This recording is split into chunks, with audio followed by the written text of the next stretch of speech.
Hora de te atualizar sobre a negociação entre São Paulo e Evangelos Marinax, tratativas que começaram na metade do ano passado e que ainda não foram concluídas, mas, checando com uma fonte importante dentro do tricolor, ouvi o seguinte, abre aspas, as conversas atualmente são mais profundas, fecha aspas. Pedi para que essa pessoa me explicasse do que se trata essas conversas mais profundas e o que eu ouvi é que o debate entre as partes nesse momento se dá por detalhes muito específicos. Só para citar um exemplo, quem vai escolher o reforço que vai ser contratado pelas categorias de base do São Paulo em caso de acordo com o Marinax? Vai se montar uma comissão, isso já estava certo. Mas qual será o peso dos votos nessa comissão? O Marinax vai indicar duas pessoas, o São Paulo indica duas. A palavra final é de quem? Outra coisa que estava sendo debatida. Quem define sobre a venda de um atleta? Pintou proposta, por exemplo, do Porto. A escolha é do São Paulo, é do Marinax ou é conjunto? São Paulo e Marinac já estão acertando esses mínimos detalhes antes de confirmar o acordo, que prevê o aporte de 100 milhões de dólares nos próximos 5 anos, para que o São Paulo se torne o clube que mais investe em categorias de base da América do Sul. A ideia é transformar o São Paulo num super clube de base, promovendo para o time principal os melhores jogadores do continente. O otimismo no tricolor em relação ao acordo com o Marinax continua, e o São Paulo bate na tecla de que esse acordo pode mudar o status do clube, resolvendo dívidas e tornando o São Paulo extremamente competitivo e campeão, como em outros tempos. Ótimo dia, uma grande quinta-feira para você, de muita novidade. Chega deixando o seu like, mãozinha que está aqui embaixo, que é muito importante. Comenta a tua expectativa para o jogo semifinal diante do Flamengo. A chegada do Lloyd Augusto ao Rio de Janeiro, a apresentação de 2 reforços hoje, tudo isso e muito mais agora, aqui no nosso café. Então já se inscreve, dá aquela moral e vamos juntos, porque aqui é a sua casa.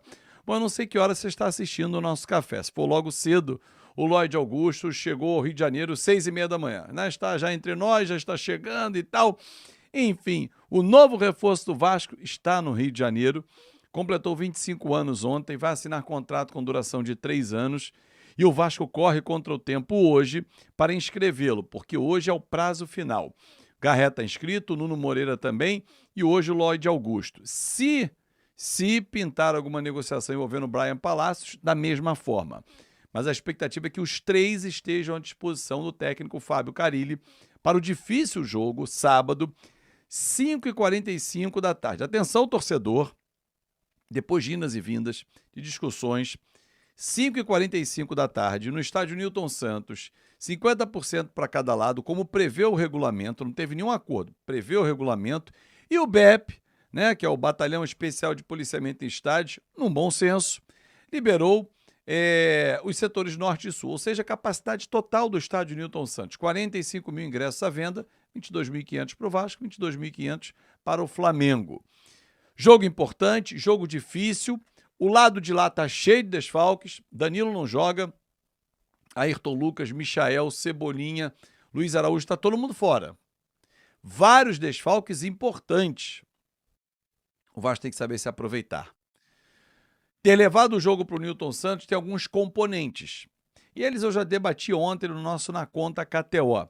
Mas assim, quero destacar o seguinte, o fato de ir para o sintético impede que alguns jogadores do Flamengo voltem nesse sábado, porque é um gramado que expõe a alguns riscos, e o departamento médico deles entende que não tem que expor ao risco.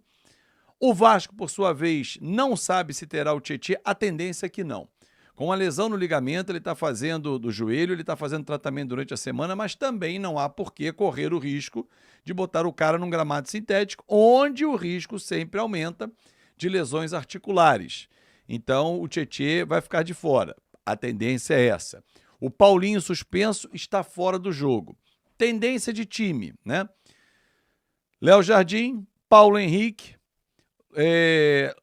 João Vitor, Lucas Freitas e Piton. Hugo Moura, aí a dúvida. Cocão ou Jair? Zucarello e Coutinho.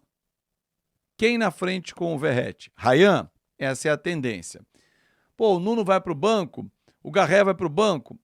eu tenho essa expectativa de que eles já apareçam como opções, assim como o Lloyd Augusto, se hoje for regularizado. Bom, hoje, 11h30 da manhã, vamos fazer a live para mostrar os 2 novos reforços do Vasco, a apresentação oficial, coletiva, do argentino Benjamin Garré e também do português Nuno Moreira, camisas 15 e 17, respectivamente. Pô, Azevedo, mas você não foi fazer o Aeroloid? Pô, o Vasco está na expectativa, cara. Então, por ser uma logística da casa, também eu tenho minhas demandas aqui com o filho de levar no colégio e tal, não tive como ir ao aeroporto para fazer ou recepcionar o Lloyd Augusto. Mas 11h30 da manhã estarei aqui ao vivo, direto do CT Moacir Barbosa, para acompanhar a apresentação desses 2 reforços, que eu estou levando muita fé. Nos primeiros treinos, né, na primeira movimentação, o Garré já chamou muito a atenção da comissão técnica, o jeito que ele trabalha, bate na bola, a galera gostou, né? Hoje eu vou lá no CT, vou pegar mais informações. Os 2 vão ficar à disposição, certeza, do técnico Fábio Carille para jogar no segundo tempo. Uma outra informação fora de campo. Ontem, o Vasco teve o seu pedido deferido, ou seja, autorizado pela Justiça, para dar início à sua recuperação judicial. O Vasco tem agora um prazo de 60 dias para apresentar o plano de pagamento aos credores. O Vasco já tem isso desenhado, agora ele tem 60 dias a apresentar para a Justiça e depois começar efetivamente a fazer os pagamentos. Óbvio que dentro do plano do Vasco, o 2025 seria de carência, de não ter pagamento. O Vasco aderindo à recuperação judicial, torcedor, para que você possa entender, o Vasco paga, em média, 40 milhões de juros, né, de uma dívida de 50 milhões anuais. Então, o Vasco paga apenas 10, abate sempre 10.